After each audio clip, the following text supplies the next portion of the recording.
हाँ आराम से। तो बेटा आज का जो टॉपिक है अपना वो है conservation of linear momentum. Linear momentum. सबसे पहले बताओ कितने बच्चे मोमेंटम वर्ड सुने हुए हैं और मोमेंटम का मतलब कितने बच्चे जानते हैं? मतलब एक्चुअल मीनिंग जानते हो ना मोमेंटम का मतलब क्या होता है? ना पता हो तो बता दो, मैं बता दूंगा अभी। मोमेंटम का मीनिंग क्या है? लीनियर का मतलब होता है स्ट्रेट लाइन में, है ना। लीनियर का मतलब स्ट्रेट लाइन में कोई बॉडी क्या कर रही हो, मूव। तो उसका मोमेंटम कैसा होगा, ज्यादा होगा कम होगा? ध्यान से सुनिएगा, मैं जल्दी से इसको एक्सप्लेन कर देता हूं। मोमेंटम का आपने लीनियर मोमेंटम का फॉर्मूला पढ़ा होगा, mass into velocity. It is the product of mass and velocity. ये क्लास 9th में तुमने पढ़ा होगा, छोटू सा फॉर्मूला है। बट यहां पे भी आपको कुछ चीजें नहीं बताई गई होंगी, समझ रहे हो? तो वो चीजें अभी हम लोग जानेंगे। लेकिन मोमेंटम होता क्या है जरा ध्यान से समझिएगा। जैसे कि मैंने कहा P directly proportional to V। मान लो मोमेंटम, मास कांस्टेंट है। मास क्या है? कांस्टेंट है। ठीक है बेटा, मास कांस्टेंट होगा तो P किसके डायरेक्टली प्रोपोर्शनल होगा? V। अच्छा, मैंने कहा एक कार चल रही है, उसके बगल में एक बस चल रही है। एक मिनट, एक कार चल रही है, एक के डॉक्टर हाथी हैं और ये दूसरे डॉक्टर हाथी उनके जुड़वा भाई हैं। दोनों डॉक्टर हाथी हैं, तो दोनों का मास क्या है? सेम, यानी मास कांस्टेंट। अब ये भाग रहे हैं 40 की रफ्तार से, ये भाग रहे हैं 20 की रफ्तार से। बताओ इन दोनों में मोमेंटम किसका ज्यादा होगा? 40 वाले का। इस वाले डॉक्टर हाथी का मोमेंटम ज्यादा होगा, क्योंकि इसकी वेलोसिटी ज्यादा, मोमेंटम ज्यादा। वेलोसिटी कम, मोमेंटम कम। पहली चीज समझ में आई? तो मोमेंटम का मतलब, जैसे डॉक्टर हाथी भाग रहे हैं, तुम बोल दो स्टॉप, तो तुरंत रुक जाएगा डॉक्टर हाथी? नहीं, थोड़ी दूर जाके रुकेगा। मतलब उसकी बॉडी का मोमेंटम ज्यादा था, तो उसको रेस्ट में आने में क्या लगेगा? समय लगेगा। अब जैसे कार है और ट्रेन जा रही है, तुम दोनों कह दो स्टॉप, तो कार तो चे से ब्रेक मार के रुक जाएगी। क्या ट्रेन रुक पाएगी? ट्रेन वहां से रोकता चालू करते तब 1 किलोमीटर बाद प्लेटफॉर्म पे जाके रुकती है ट्रेन, और भी धीरे धीरे ब्रेक मारते हैं। समझ रहे हो ना? तो मतलब ट्रेन का मोमेंटम बहुत ज्यादा है, क्योंकि इसका मास बहुत ज्यादा है। तो चलिए वो चीज भी हम जानेंगे अभी। तो मोमेंटम का मतलब कि कोई बॉडी कितना मूव कर रही, कितनी तेजी से मूव कर रही, कितना मूव कर रही, कितना मोशन में है, उसे मोमेंटम कहते हैं। ठीक। तो पहली कंडीशन मैंने आपको क्या बताई? अगर मान लो मास कांस्टेंट है, मैंने दो डॉक्टर हाथी को दौड़ा दिया, मास कांस्टेंट है दोनों का, मतलब मास मान लो सेम है दोनों का, तो वेलोसिटी के डायरेक्टली प्रोपोर्शनल होगा। वेलोसिटी जिसकी ज्यादा, मोमेंटम उसका ज्यादा। अब जैसे मैंने कहा दो कारें चल रही हैं, एक कार चल रही 100 की रफ्तार से, एक कार चल रही है 80 की रफ्तार से, दोनों मोमेंटम किसका ज्यादा होगा? 100 का, सीधी सी बात।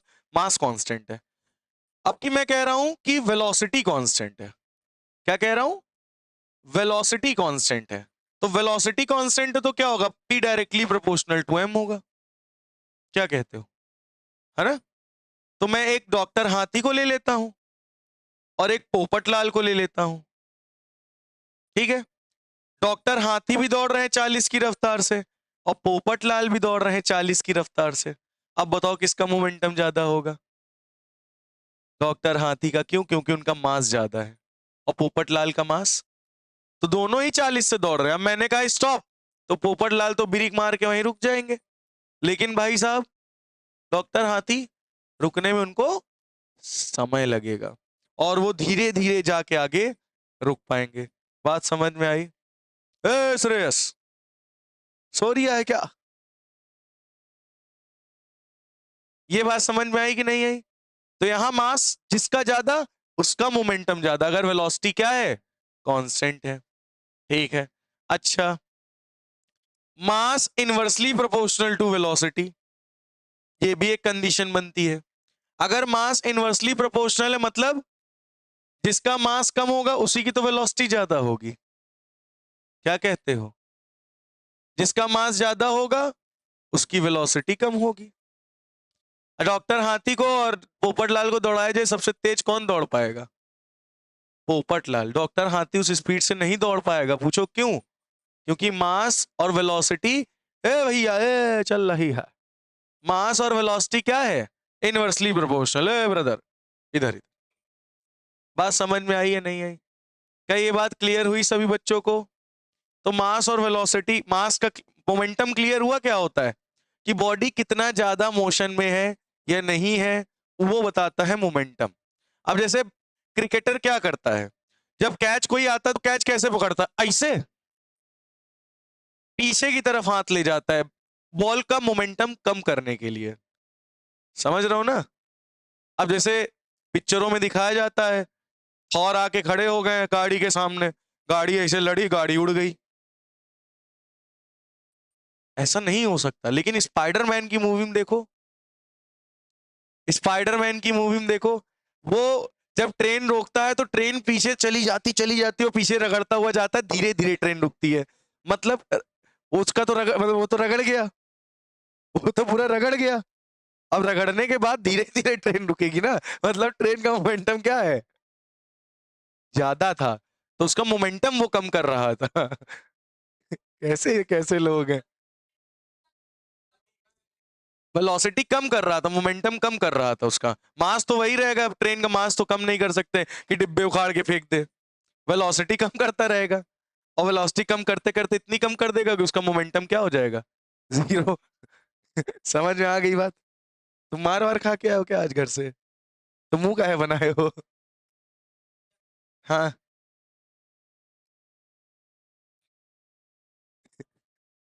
जैसे मैं नाच रहा हूँ, कह रहा वंस मोर।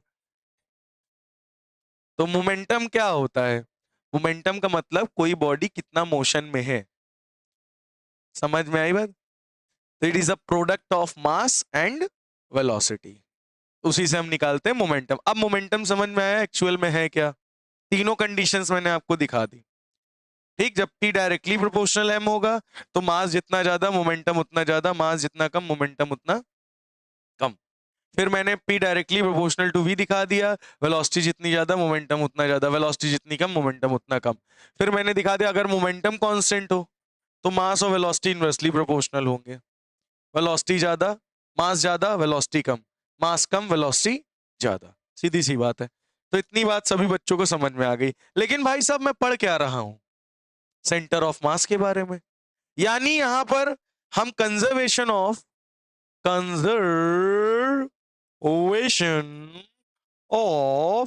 Linear momentum. तो कंजर्वेशन ऑफ लीनियर मोमेंटम ने जो आपने फॉर्मूला पढ़ा था P is equal to M V, ये कौन सा फॉर्मूला था? तो इसी चीज को हम समझेंगे अभी। तो इस ए भाई साहब, ए भाई ए, वापस आ जा। इसको मैं थोड़ा सा साइड कर लेता हूं। चलिए, आप सभी बच्चे बताइए, क्या वेलोसिटी पढ़ी है आप लोगों ने? सेंटर ऑफ मास की, अगर कोई ऑब्जेक्ट वी वेलोसिटी से जा रहा है तो उसकी वेलोसिटी सेंटर ऑफ मास की क्या होगी? m1 v1 vector plus m2 v2 vector plus and so on mn vn vector upon m1 plus m2। समझ में? हाँ हाँ भाई, plus and so on mn तक। ठीक है, तो मैंने कहा ये एक बॉडी है, ये चक्का है, चक्का, यूनो चक्का है, यूनो चक्का। जब चक्का आगे बढ़ेगा तो चक्का का सेंटर ऑफ मास की तो वेलोसिटी सामने ही होगी ना। लेकिन मैंने कहा इस जो चक्का बना हुआ है वो छोटे छोटे पार्टिकल से बना हुआ है, इंडिविजुअल पार्टिकल से। अब इस पार्टिकल की वेलोसिटी इधर होगी, इस पार्टिकल की वेलोसिटी इधर होगी, इस पार्टिकल की वेलोसिटी इधर होगी, इस पार्टिकल की वेलोसिटी इधर होगी। हर एक इंडिविजुअल पार्टिकल की वेलोसिटी कैसी होगी? अलग अलग। लेकिन सभी को जब जोड़ोगे तो टोटल वेलोसिटी किधर निकलेगी? एक ही डायरेक्शन में, जो कि क्या कहलाएगी? सेंटर ऑफ मास की वेलोसिटी। क्या कहते हो? सही है? हाँ भाई सही है। एक काम करो, इसको भी साइड कर दो, छोटा करके। बात समझ में आई इतनी है नहीं? एक काम करते हैं, तो तो इस मास को यहां से उठाइए और इधर लेकर आइए। चुप्पे से लाना, शोर नहीं होना चाहिए।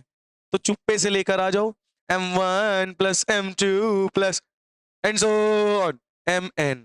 इतना चुप्पे भी नहीं लाना था। और VCOM इज इक्वल टू क्या बचा? m1 v1 plus m2 v2 and so on mn vn, बोलो स्वाहा। समझ में आई बात? इतना तो आ ही गया होगा। अगर इन सभी टोटल मास को मैं जोड़ दूं, क्यों जोड़ दोगे? मैं जोड़ रहा हूं, मेरी मर्जी। तो इस पूरे चक्के का अगर टोटल मास निकालना है, हर एक इंडिविजुअल का मास होगा, सबको जोड़ोगे जोड़ोगे जोड़ोगे जोड़ोगे, टोटल मास क्या निकलेगा? Capital M. और इसकी वेलोसिटी कितनी है? VCOM is equal to M1 V1 को क्या लिख सकते हो? M1 V1 ही लिखो, अभी क्या दिक्कत है? पेट में दर्द है? V2 plus and so on MN VN vector. बोलो समझ में आया क्या? अब तुम ये बताओ, जो हम लोगों ने छोटे में फॉर्मूला पढ़ा था, P is equal to MV, वहां पे ऑब्जेक्ट का पूरे ऑब्जेक्ट की वेलोसिटी होती थी ना, पूरा ऑब्जेक्ट जो आगे बढ़ रहा है, तो वो कहां की वेलोसिटी होती थी? सेंटर ऑफ मास की वेलोसिटी होती थी, क्योंकि जिससे वो बना है इंडिविजुअल पार्टिकल से, उन सबकी वेलोसिटी तो अलग अलग है, उसके सेंटर ऑफ मास की वेलोसिटी ये थी। तो मतलब ये जो पार्टिकल है, इसकी वेलोसिटी अलग, तो इसका मोमेंटम भी अलग, यहां का मोमेंटम अलग, यहां का मोमेंटम अलग, उस मास का मोमेंटम भी अलग अलग होगा। यानी यहां पे जो मोमेंटम हम ले रहे हैं वो क्या है? सेंटर ऑफ मास का मोमेंटम है। किसका मोमेंटम है? क्या ये बात समझ में आई है? नहीं? आप भाग रहे हो, मान लो श्रेयस भाई हैं, तेजी से भाग रहे हैं। अब भाग रहे हैं तो इनका मोमेंटम मान लो P है, तो मैंने बोला इनका मोमेंटम P है, तो क्या इनके गुर्दों का मोमेंटम भी P होगा?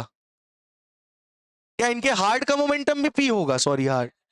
क्या इनकी किडनी का मोमेंटम भी VP होगा? नहीं, उन सबका मोमेंटम, जो अंदर से जितने मासेस से बने, उन सबका मोमेंटम अलग अलग होगा। उन सभी को जोड़ करी तो टोटल मोमेंटम मैंने बताया, श्रेयस भाई का मोमेंटम, सेंटर ऑफ मास, उनके सेंटर ऑफ मास का मोमेंटम कितना है? PCOM, P.com। बात समझ में आई? क्लियर हुआ? समझ में आ गई बात? तो हम कह सकते हैं mass into velocity of centre of mass को क्या लिख सकते हैं? P centre of mass, momentum of centre of mass is equal to M1 V1 यानी P1, M2 V2 यानी P2, M3 V3 and so on MNN PN। बस समझ में आ गई? क्लियर हुआ? तो मतलब मैं कहूं कि श्रेयस भाई तेजी से भाग रहे हैं, तो उनका मोमेंटम PCOM है, मतलब उनके सेंटर ऑफ मास का मोमेंटम है PCOM। तो क्या उनके हार्ट का मोमेंटम, यानी अंदर जिससे वो बने, उनका मोमेंटम भी वही रहेगा?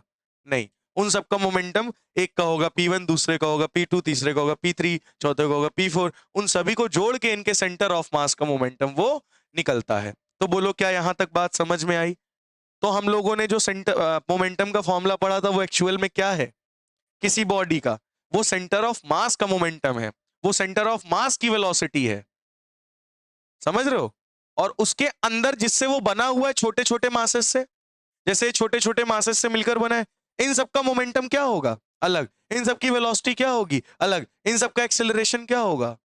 अलग। हम जो बात करते हैं न्यूमेरिकल में, वो सेंटर ऑफ मास की बात करते हैं। अगर निकालना भी होता है तो इन्हीं के छोटे छोटे मासेस को जोड़कर ही टोटल सेंटर ऑफ मास की वेलोसिटी मोमेंटम फाइंड आउट करते हैं। कुछ आई बात समझ में?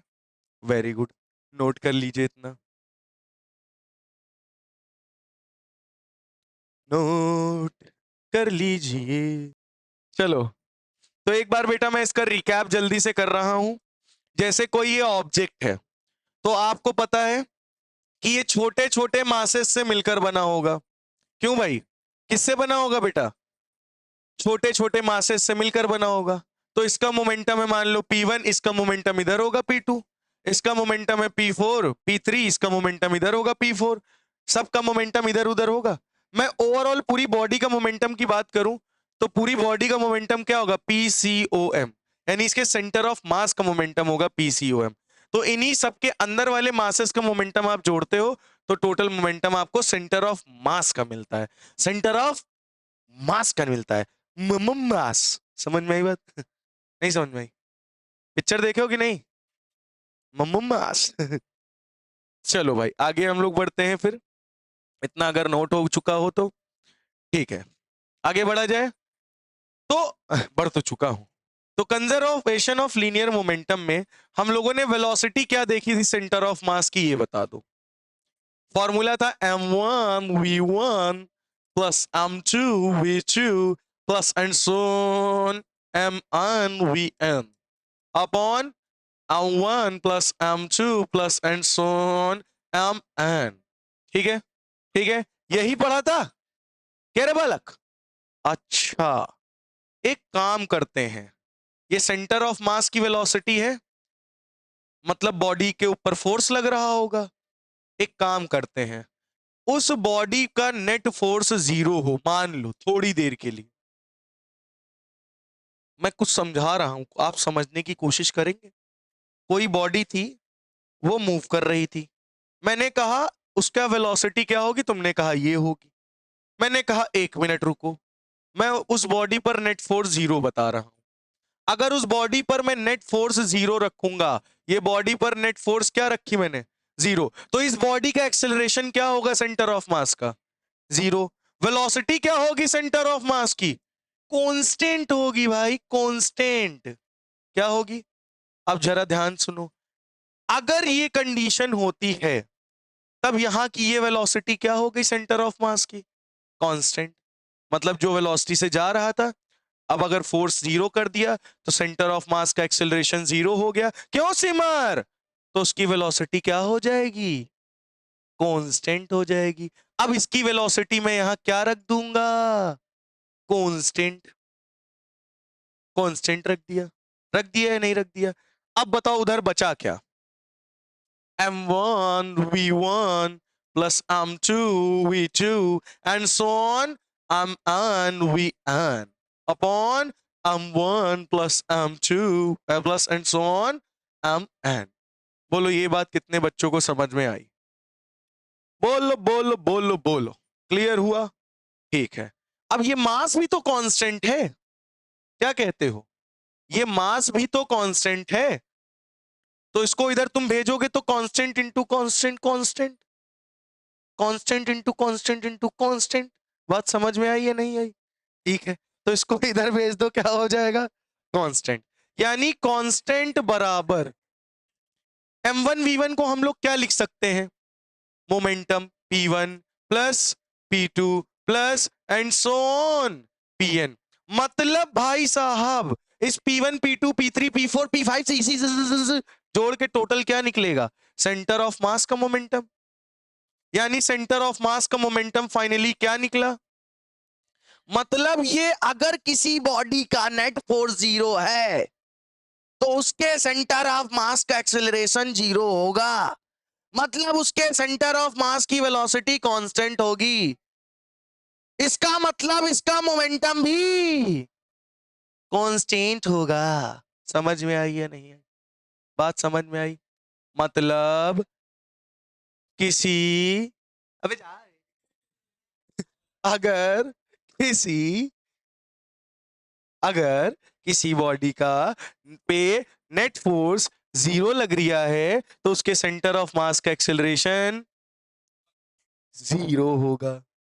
वेलोसिटी वेलोसिटी सेंटर ऑफ मास की कांस्टेंट होगी, सेंटर ऑफ मास की वेलोसिटी कांस्टेंट रखा, मास मास मास मास मास मास कांस्टेंट, ठीक है, मास कांस्टेंट कांस्टेंट कांस्टेंट, ठीक है। m1 v1 को p1, m2 vt को p2, m3 vt pn तक, ठीक है। तो टोटल जोड़ोगे तो क्या निकलेगा, सेंटर ऑफ मास का मोमेंटम, और ये किसके बराबर आ रहा है, कांस्टेंट। मतलब अगर नेट फोर्स किसी बॉडी पर 0 है तो सेंटर ऑफ मास 0 होगा एक्सेलरेशन, और सेंटर ऑफ मास की वेलोसिटी कांस्टेंट होगी, और सेंटर ऑफ मास का मोमेंटम भी कांस्टेंट होगा। नोट नोट कर लीजिए।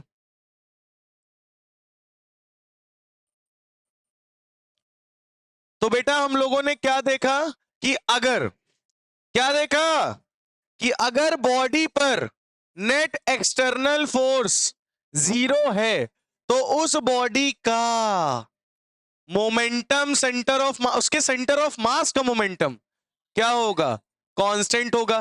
क्या उसके इंडिविजुअल मास का मोमेंटम कांस्टेंट होगा, नहीं। इंडिविजुअल मास का मोमेंटम P1 P2 P3 अलग अलग होगा, लेकिन उसके सेंटर ऑफ मास का मोमेंटम कांस्टेंट होगा। क्या होगा?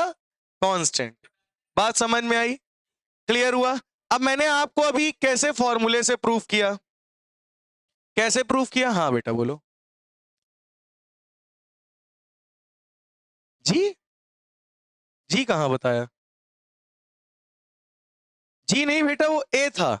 वो मेरी राइटिंग बहुत अच्छी है ना, आप समझ नहीं पाए होगे। कहां लिखा है? ये ये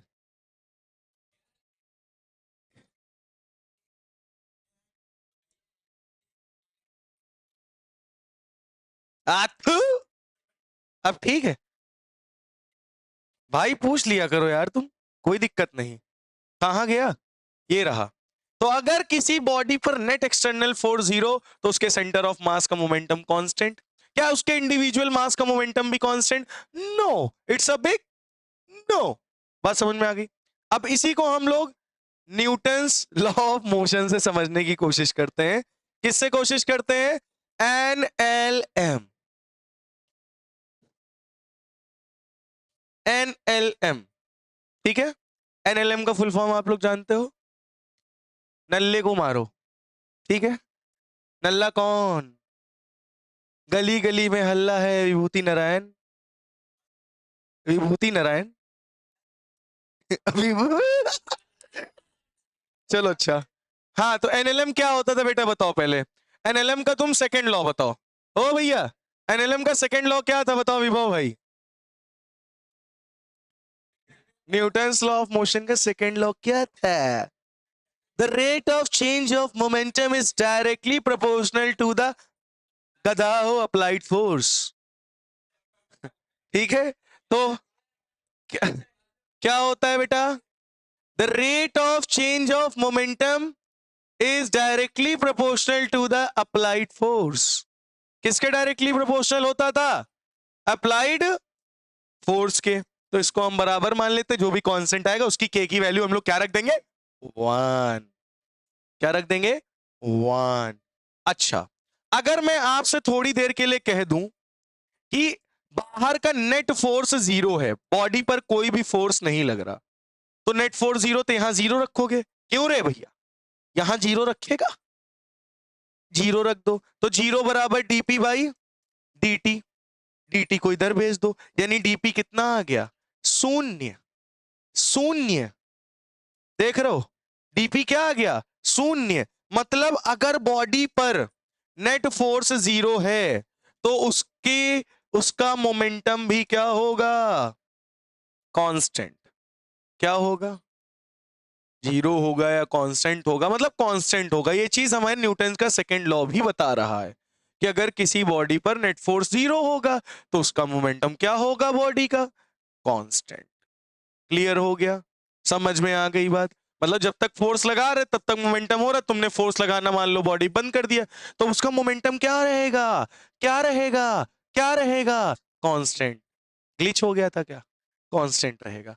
बात समझ में आ गई बात? तो ये भी लिख लीजिए, नोट कर लीजिए। अब मैं आपको, तो आप लोगों ने छोटे में पढ़ा होगा कि कंजर्वेशन ऑफ मोमेंटम। कंजर्वेशन का मतलब क्या होता है? Final momentum is equal to initial momentum, है ना? Initial momentum is equal to final momentum, जो बोलना चाहो। बात समझ में आ गई? इतनी है नहीं? आ गई? क्या आपको ये बात समझ में आ गई?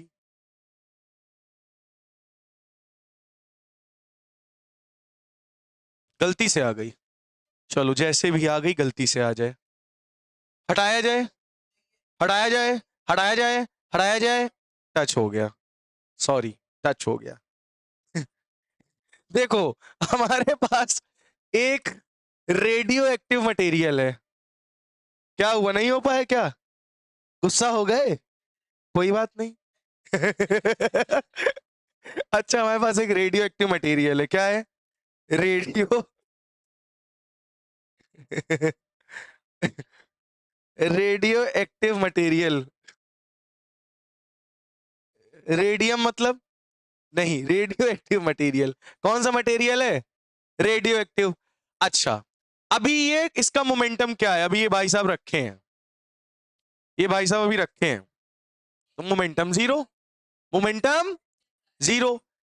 अच्छा ये बताओ, कुछ देर बाद इस रेडियो एक्टिव मटेरियल से एक अल्फा पार्टिकल निकला भम से बाहर, ठीक है, तो इसका मास कितना है, स्मॉल एम, तो इसका मास कितना बचा, रिमेनिंग मास, एम क्या है, रिमेनिंग मास, तो इसका रिमेनिंग मास क्या बचा, रिमेनिंग मास इसका कैपिटल एम।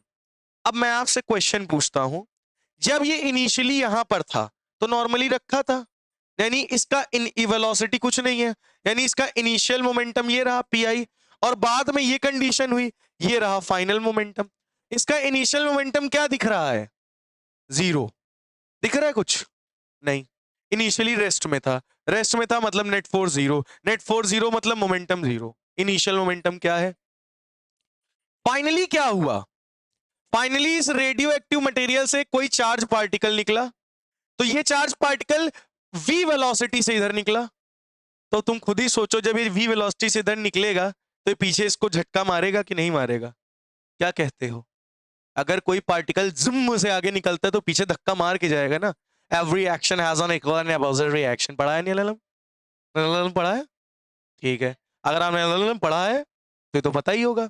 तो अगर ये पार्टिकल इसको धक्का मार के आगे जाएगा तो ये वाला पार्टिकल कुछ वेलोसिटी से u वेलोसिटी से पीछे आएगा, क्या कहते हो। तो मतलब ये इस पे फोर्स लगा रहा होगा, ये इस पे फोर्स लगा रहा होगा, बाहर से कोई फोर्स लग रहा है नहीं, तो मतलब नेट फोर्स क्या हो गया, जीरो।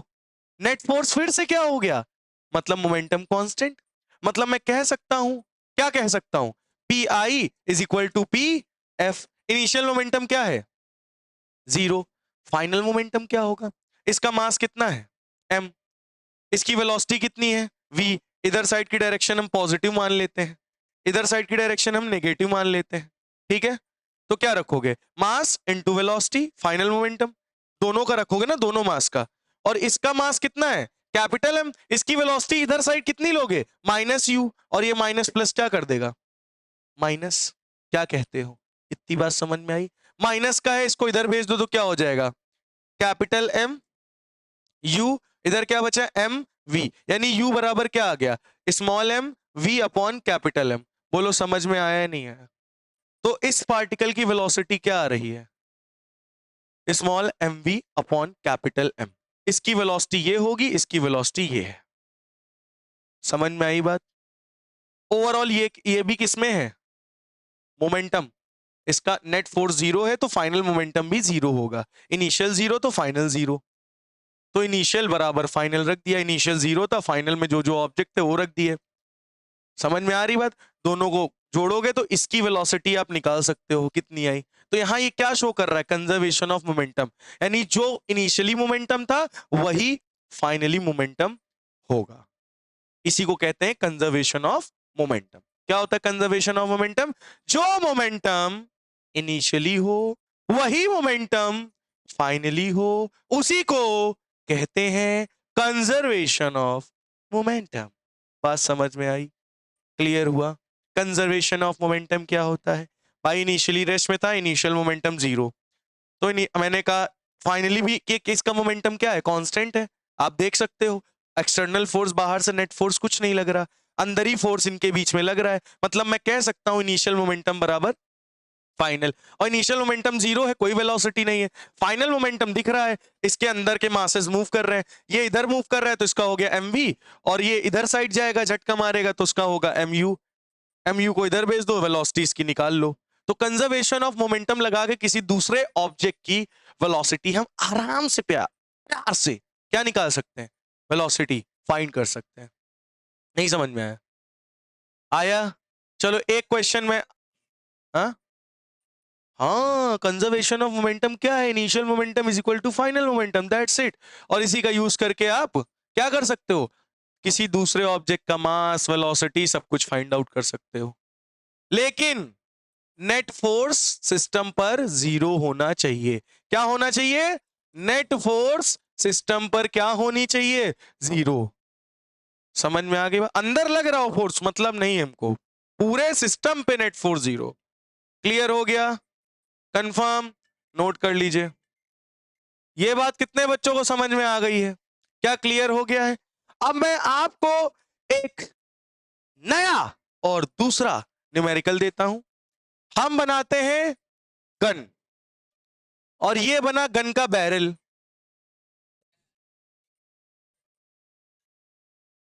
गन का बैरल है, ठीक है? और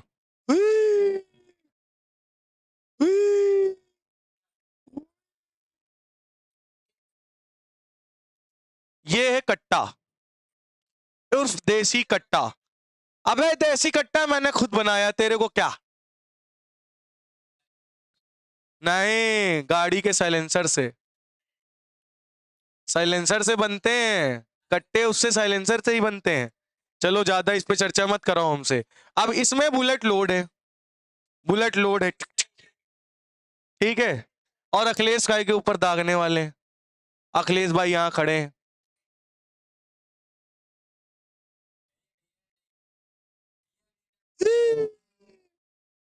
ठीक है?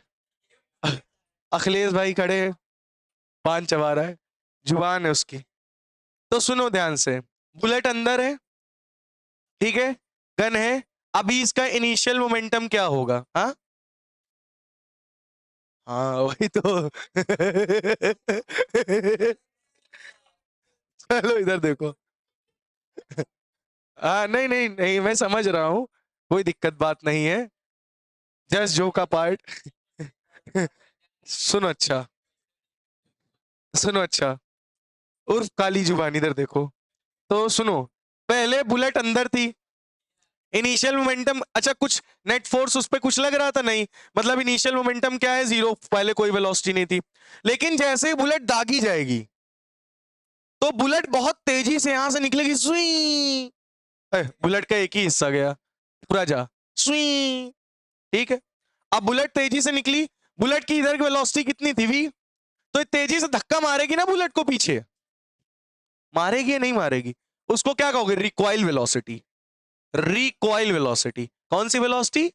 रिकॉइल। जैसे ही कोई गन चलाता है, बम, पीछे से जाता है। बुलेट जितनी तेजी से आगे, बॉडी उसकी तुरंत पीछे झटका मारती है। जो लोग राइफल चलाते हैं ना, बड़ी वाली, वो कंधे पे रख के चलाते हैं, और अगर कंधा ढीला हो गया, राइफल चलाए, उनका कंधा खट्ट से उखड़ जाता है। पता है ना ये बात? बहुत तेजी से झटका मारती है पीछे, कंधा उखड़ जाता है। और जो आर्मी वाले जो चलाते हैं राइफल यहाँ रख के, यहाँ खूब वो पड़ जाता है, एकदम लाल काला पड़ जाता है जितनी बुलेट चलाते हैं, क्योंकि जितनी बार चलाएंगे उतनी तेजी से झटका मारेगी गर्द यहाँ पे।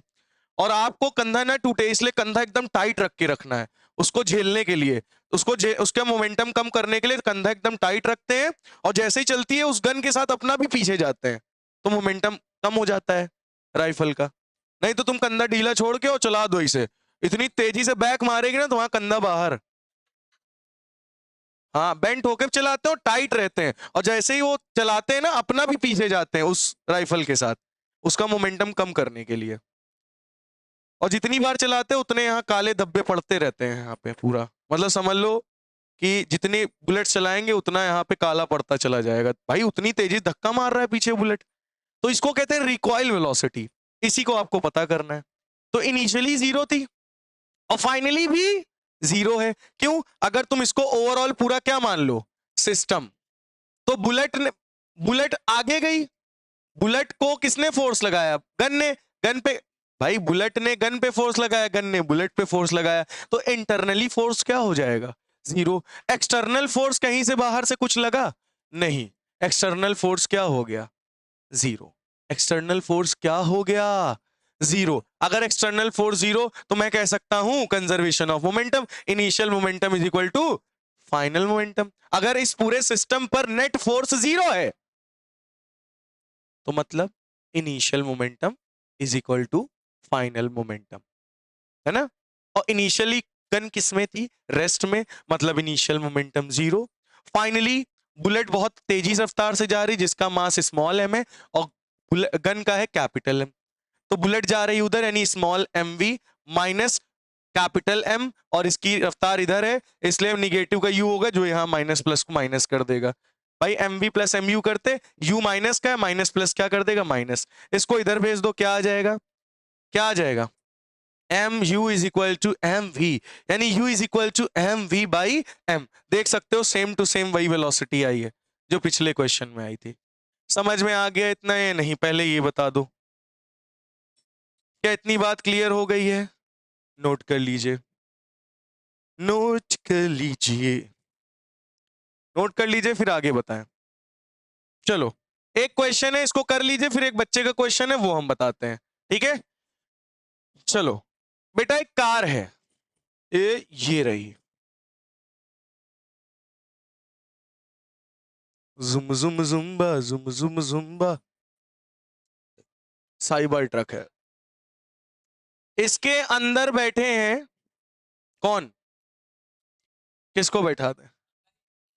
अच्छा, तुम बैठ चुके हो, अब की बार विभव भाई को बैठा देते हैं। ये दोनों हाथ और ये पैर फैला के बैठा हुआ है, इन दोनों का टोटल मास जो है वो कैपिटल एम है। मतलब इस कार का मास, इस कार का मास और इस विभव भाई का मास, इन दोनों का टोटल मास मिला के कितना है? Capital M. और ये वी वेलोसिटी से आगे चले जा रहे हैं। कहां जा रहे हैं? दोनों की वेलोसिटी कितनी है? वी। अब की बार ऊपर से श्रेयस भाई गिरते हैं नीचे, ऊपर श्रेयस भाई हैं और तेजी से नीचे गिरते हैं, जूम। लेकिन एक बात याद रखना, जो इनकी वेलोसिटी है वो जीरो, जीरो वेलोसिटी से गिर रहे हैं। मतलब एकदम आराम से landing, just like a Rajinikanth, पता भी नहीं चला कि कोई ऊपर छुआ है, मतलब गिरा है। समझ में आई बात? मतलब ये ऊपर से नीचे आएंगे कार की छत पे, लेकिन पता नहीं चलेगा कि कोई ऊपर आया है, कोई तो आया है। ठीक है, क्या ये बात समझ में आई इतनी है? नहीं?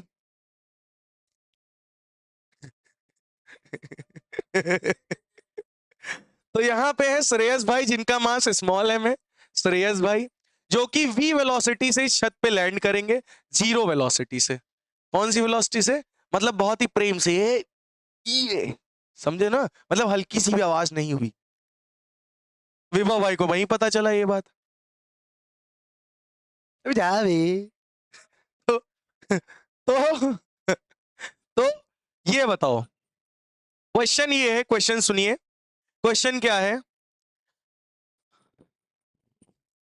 श्रेयस भाई, क्वेश्चन है श्रेयस भाई, हाँ सॉरी, श्रेयस बाबू ड्रॉप्स, लिखिए, Shreyas Babu drops on the car, on the car, हाँ श्रेयस, ठीक है, Shreyas Babu drops on the car already moving with velocity, already moving with velocity V. अबे जा रे, लिखो, अच्छा, velocity V, find the new velocity, find the new velocity, find the new velocity after Shreyas Babu landing. जब श्रेयस बाबू land कर जाएंगे तब उनकी न्यू वेलोसिटी क्या होगी? बात समझ रहे हो? पहले ये कार किस वेलोसिटी से चल रही थी? विभव को लेके वी वेलोसिटी से। जब ये इसके ऊपर लैंड करेंगे तो कार की कुछ वेलोसिटी कम होगी या नहीं होगी? होगी, बिल्कुल होगी। मास बढ़ा तो वेलोसिटी क्या हो जाएगी? कम होगी। तो वो कितनी वेलोसिटी होगी, कैसे फाइंड आउट करोगे? क्वेश्चन ये है। कुछ समझ में आया? आप लोग एक बार ट्राई मार लीजिए, नहीं तो मैं बताऊं। बेटा चलो देखो, बेटा आप देख सकते हो श्रेयस बाबू ड्रॉप हो रहे हैं ऑन द कार ऑलरेडी, जो कि कार चल रही थी वी वेलोसिटी से। तो जब ये लैंड कर जाएंगे श्रेयस बाबू कार पर, तो बताओ उस समय ऐसा क्या होगा? वेलोसिटी जो कार की होगी वो कम होगी, ये ज्यादा हो जाएगी, तो कितनी कम होगी कितनी ज्यादा होगी, आपको ये निकालना है। तो जरा आप देखो, अभी श्रेयस बाबू लैंड नहीं किए हैं, अभी हवा में है, अभी इसका कुछ मोमेंटम होगा इनिशियल, अगर मैं इसको पूरे को सिस्टम मान लूं, क्या मान लूं, सिस्टम, तो बाहर से कोई एक्सटर्नल फोर्स लगा इस पे, नहीं लग रहा है भाई। ये इतनी तेजी से आगे बढ़ेंगे, है ना, मतलब ओवरऑल अंदर का जो फोर्स है, जो भी लग रहा है इनके बीच में आपस में, वो क्या हो जाएगा, कैंसिल होके जीरो। ओवरऑल टोटल पूरे सिस्टम का नेट फोर्स क्या है, जीरो। अगर नेट फोर्स जीरो है तो मोमेंटम क्या होता है, मोमेंटम क्या होगा, कांस्टेंट। और मोमेंटम कांस्टेंट का मतलब क्या है, initial momentum is equal to final momentum. जितना मोमेंटम पहले था उतना मोमेंटम बाद में भी होगा। लिखा है ना, वेरी गुड, आंसर भी आ गया होगा तुम्हारा। बताओ बताओ, ये हंसना है क्या है, ये रो क्यों रही है भाई। तो इनिशियल मोमेंटम, भाई साहब ये लैंड अभी नहीं किए हैं, ध्यान सुनो, इनिशियल मोमेंटम क्या होगा, जीरो, नहीं, कार चल रही है तो इनिशियल मोमेंटम है। कैपिटल मास इसका m है और वेलोसिटी v है, इनिशियल मोमेंटम है। इनिशियल मोमेंटम जीरो नहीं है, कार इनिशियली चल रही है, रेस्ट पे नहीं है कार। और टोटल मास कितना है m, तो initial momentum mv। Final momentum देखो, अब भाई श्रेयस भाई लैंड कर चुके हैं, ए टपाक, श्रेयस भाई आके लैंड करके बैठा है एकदम क्रिस के स्टाइल में, क्रिस के स्टाइल में, ठीक है। अब सुनो, ध्यान सुनो, ओ भैया, ये बताओ जब ये लैंड कर जाएंगे, जब ये लैंड कर जाएंगे, अब टोटल मास क्या हो गया, small m plus capital M। और जब ये लैंड करेंगे तब इस कार की वेलोसिटी क्या होगी, बोलो, तब इस कार की वेलोसिटी कुछ नई हो जाएगी। उस नई वेलोसिटी को हमने क्या मान लिया, u। ये ऊपर बैठे हैं ये, और ये गद्दी लगा के बैठे हैं ये, ठीक है। तो कुछ नई वेलोसिटी u हमने मान लिया, हमें नहीं पता तो इसको u लिख लेते हैं। और दोनों की वेलोसिटी इधर है इसलिए पॉजिटिव लिया है, माइनस नहीं लिया, आप ध्यान से देख सकते हो। यानी हमारे पास नई वेलोसिटी क्या आएगी, u is equal to capital M V by small m plus capital m। समझ में आया क्या, ये आएगी अपनी नई वेलोसिटी, क्या आएगी, न्यू वेलोसिटी। समझ में आ गया, नोट कर लीजिए जल्दी से। तो इसके टीचर ने क्वेश्चन पूछा है, क्या क्वेश्चन है बेटा बोलो जरा, find centre of mass of carbon monoxide, very good, having bond length arc, ये है क्वेश्चन, ठीक है, यही क्वेश्चन है ना बेटा। ध्यान से सुनना, इस क्वेश्चन को करना कैसे है। तुम्हारे पास कार्बन है और ऑक्सीजन है, इनके बीच की लेंथ हमें नहीं पता तो हमने क्या मान ली, डी। और याद करो उस दिन को जिस दिन मैंने तुम्हें बताया था कि इन दोनों में किसी को एक को क्या मान लो, ओरिजिन पर, तो मैं इसको मान लेता हूं ओरिजिन पर 0,0। कैसे हरकतें करता है यार, ठीक है, तो इसको क्या मानूंगा, d,0। बोलो बात सही है नहीं है, भैया बताया था नहीं, d,0। अच्छा भाई, इनके बीच की दूरी d, इसका मास है 12, इसका मास है 16। अब ये मत कहना ऐसा है क्या, ऑक्सीजन का मास कितना होता है 16, कार्बन का मास कितना होता है 12, भटूरा नहीं होता। बात समझ में आई। तो X C O M is equal to Y C O M, Y C O M zero है, जाना ही नहीं है। एक्स सी ओ एम बराबर क्या होता है, m1 x1 m2 x2 upon m1 plus m2। समझ में आया, m1 कितना है 12 इंटू सी कितने पे है 0, m2 16 कितने पे है डी पे है, बटे m1 m2 12 प्लस 16 कितना आएगा, कितना आएगा भाई साहब, ये आएगा 16d बचे बचे 28, यानी 2 8 the 16, 2 1 जा 2, 2 4 the 8, 2 4 the 8, 2 7 जा 14, यानी आंसर आ रहा है 4d/7। कितना आएगा 4d/7। बोलो समझ में आया या नहीं आया, बोलो क्लियर हुआ, बोलो भाई, नोट कर लीजिए।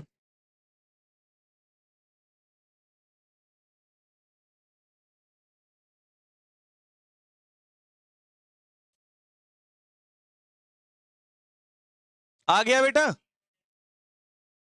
तुम कुछ भी रखो बेटा, तुम्हारी मर्जी, वेरिएबल कोई भी रख रख सकते हो। हाँ, तो आर दिया है तो आर रखो, क्या दिक्कत है? लेकिन आर्क नहीं दिया, वो बॉन्ड लेंथ दिया है। बॉन्ड लेंथ ये है यहाँ की, और कार्बन मोनोऑक्साइड की बॉन्ड लेंथ बताओ कितनी होती है? सोचो सोचो सोचो, कितनी होती है कार्बन मोनोऑक्साइड की बॉन्ड लेंथ?